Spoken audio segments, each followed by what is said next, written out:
Շնորհակալություն Բաբկեն Թունյան, պատրաստի Տիկին Աննա Գրիգորյանը։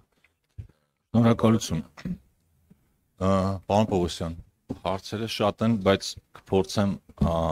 կարճ ձևակերպել, մանավանդ որ ես էլ եմ պարոն Վարդանի կարծիքը կիսում, որ մենք երևի առաջիկայում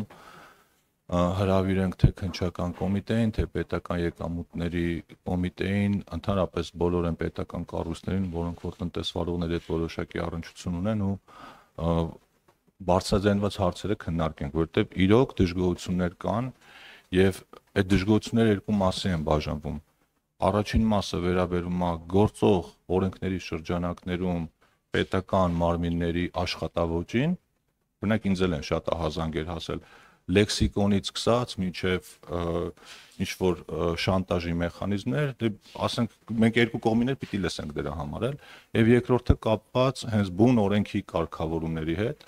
արդեն նշվեց, որ շեմի տրամաբանության ու մնացածի հետ այդ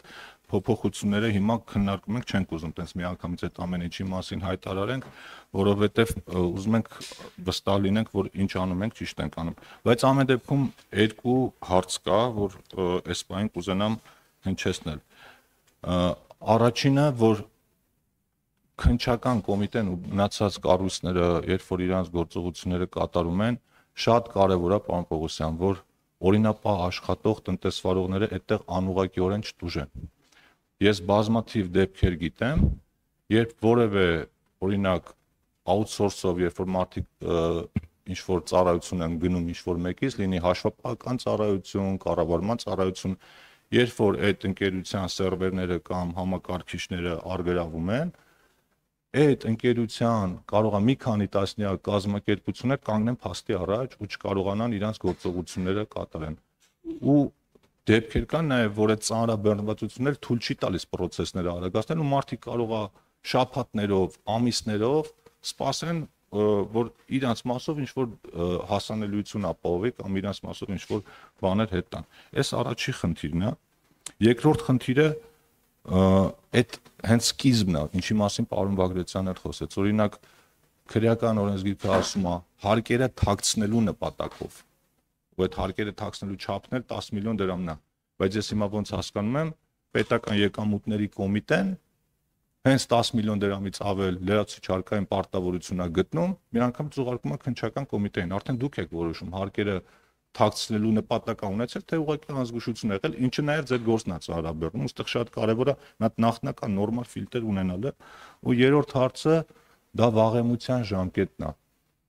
Այս մասն էլ պետք է հստակեցնենք, որովհետև շատ դեպքեր կան, որ պետական եկամուտների կոմիտեն հետ է գնում, ասենք կարող է 2014 թվականից մարդու վրա ինչ որ բաներ հաշվարկի ու ստացվում է հետևյալ մի հատ իրավիճակ։ Մարդը օրինակ ստվերում է աշխատել, վերջ 2-3 տարին խելքի է եկել, որոշել է սպիտակ աշխատել։ Ու ինչ է կատարում։ Մենք հիմա իր սպիտակ շրջանառությունը համեմատում ենք այն նախկին ծև շրջանառության հետ, ու ասում եմ դու առաջ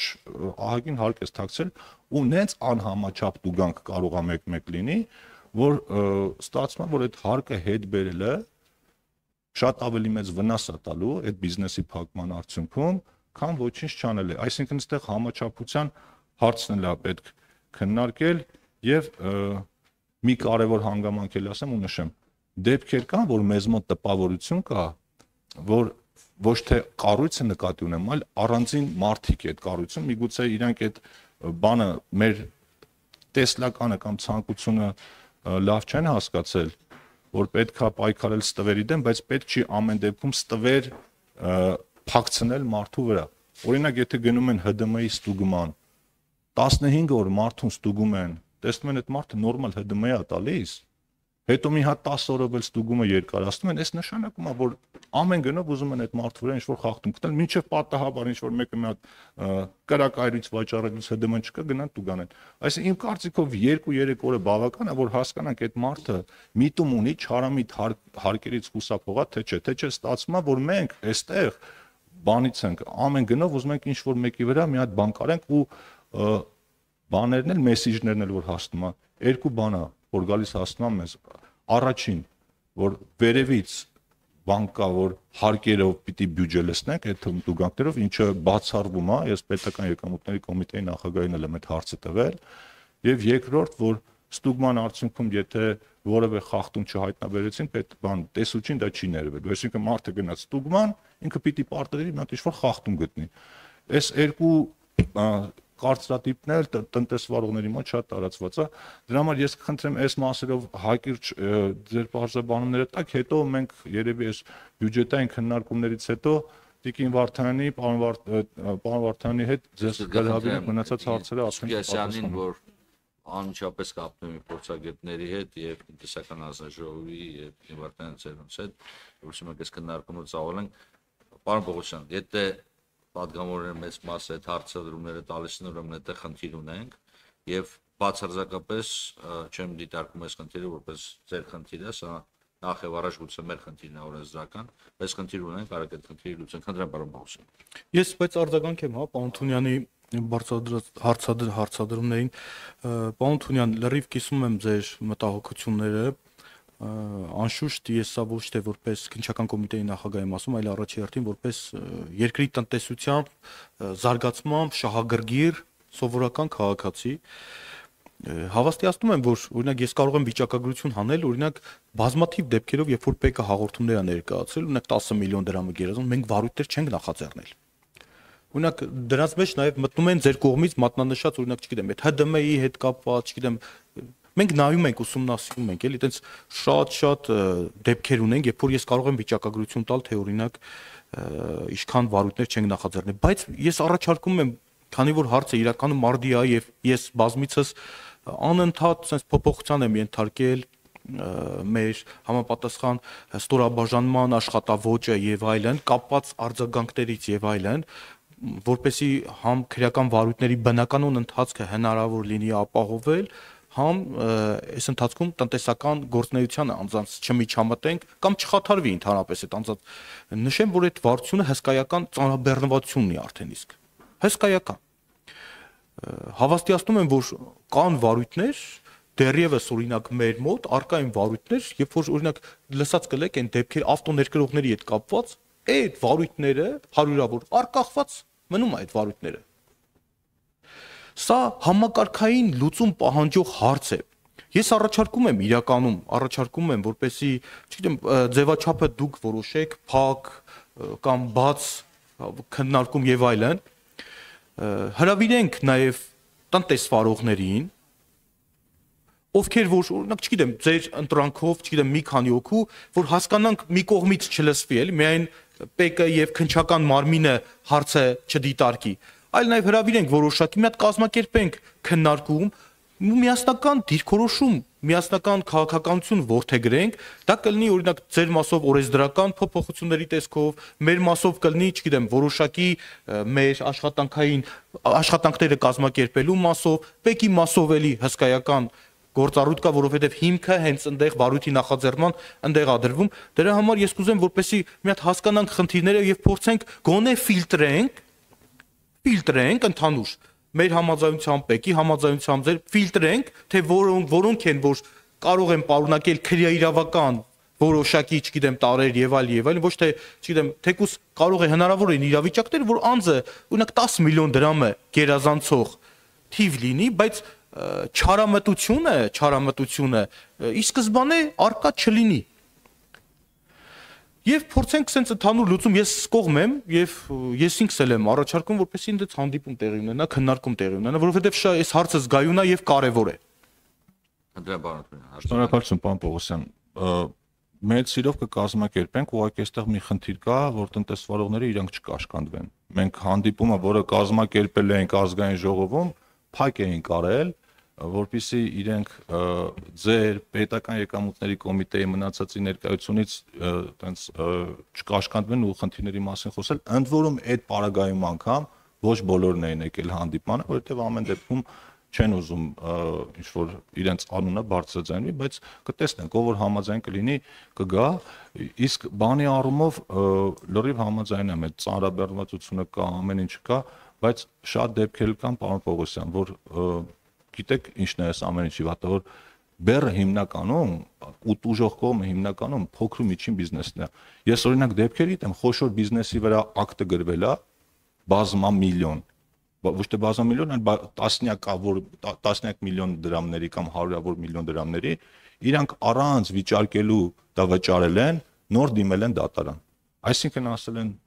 ով ուզում եք, ձեզ հիմա կտանք, որ ավելորդ բաներից խուսափենք, հետո մենք դատական կարգով կվիճարկենք։ Փոքր ու միջինը այդ հնարավորությունը չունեն ու շատ դեպքերով իրենք այդ առումով ավելի խոցելի են դառնում, մանավանդ եթե բախները չբերեց իրանց հետ շփվող պետական պաշտոնյան կամ տեսուչը կամ չգիտեմ որ մի քիչ էլ ասենք ոչ քաղաքակիրթ եղավ կամ մի քիչ էլ կոպիտ եղավ, այդ մարդիկ արդեն այդ կալանավորման կամ իրենց աշխատանքի խոչընդոտման վախից պատրաստ են ամեն պայմանների, մենակ թե իրենց աշխատանքային գործունեությունը չխաթարվի։ Դրա համար երևի առաջիկա 1-2 շաբաթվա ընթացքում պարոն Պողոսյան այդ հանդիպումը կկազմակերպենք։ Եթե ուզում եք երկու հանդիպում կարանք անենք, մի հատ անենք մենք առանց տնտեսվարողների, մի հատ տնտեսվարողներով ոնց հարմար է, ամեն ֆորմատով է պատրաստ են քննարկել խնդիրները։ Շատ լավ։ Պարոն Թունյան, թույլ տվեք արձագանքեմ մի նկատառում ասեմ, օրինակ մեր մոտ վիճակագրություն ենք վարում տնտեսվարողի ընդհանուր շրջանառության հետ կապված, վնասը վերականգնելու հետ կապված, մենք ունենք որոշակի վիճակագրություն, հավաստիացնում եմ այդ հաջորդ հանդիպման ժամանակ ես կարող եմ դա ներկայացնել հիմնականում դրանց մեջ եթե 80% նույնիսկ գերակշիռ են կազմում այն դեպքերը, երբ որ անձի տնտեսական գործունեությունը, օրինակ, չգիտեմ, ինքը խոշոր տնտեսվարող է, այսինքն ինքը խուսափել է առնվազն օրինակ հսկայական գործեր ունենք, որ 1 միլիարդ դրամ հարկային, 2 միլիարդ դրամ հարկային, 4 միլիարդ դրամ հարկային պարտավորություն եւ անձը բերել վերականգնել այդ գումարը։ Այսինքն այտենց փոքր եւ միջինի հետ կապված չեմ կարծում նույնիսկ կարող է նույնիսկ մի դեպք չլինի, երբ որ քննչականը այս ձևով, այս իմ ասած մատնանշված եղանակով գնա այտենց, չգիտեմ, խոզարկությունները եւ այլն կարող ենք նաեւ այդ վիճակագրությունը ներկայացնել։ Հիմնականում մեծ տնտեսվարողներ են, իհարկե անուններ չեմ կարատամ, բայց մեծ շրջանառություն ունեղ տնտեսվարողներ են։ Ու իմ պահանջն էլ է նաեւ այդ, որովհետեւ նշեցի, որ նախնական հաշվարկը ի վերջո այդ թիվը զգալիորեն իջնում է հետագայում ստուգման ակտով, դրա համար որպեսի չունենանք իրավիճակ, երբ որ վերջում պարզվի, որ հանցակաց չի պարունակում, ես աշխատում եմ զերծ մնալ նաև այդ գործերից, որպեսի փոքր թվերով գնան ցած իրացումների։ Իջնում է։ Պարոն Պողոսյան, էդ էլ է խնդիր, որ օրինակ թիվը իջնում է, դա նշանակում է ի սկզբանե հուրճացված է եղել են տուգանքի թիվը, որը որ ներկայացվել է նախնական հաշվարկը, էլի, դա էլ է խնդիր եւ նաեւ երբ ասում ենք, որ վիճակագրություն ունենք, որ վճարում են, այստեղ այն գործոնը, որ օրինակ եմ ասում, ինչպես Տիկին Խամոյանը նշեց, որ օրինակ կարող է, չգիտեմ, կինն է, օրինակ տնօրենը, որը որ պատասխանատու ենթակա անձ է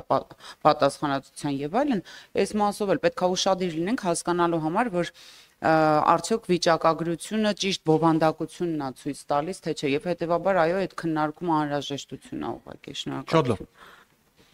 Ընտրեմ Տիկին Գրիգորյան, պատրաստվի Թոմասյան դուք եք գրանցվել, չէ՞, պատրաստի Թոմասյանը։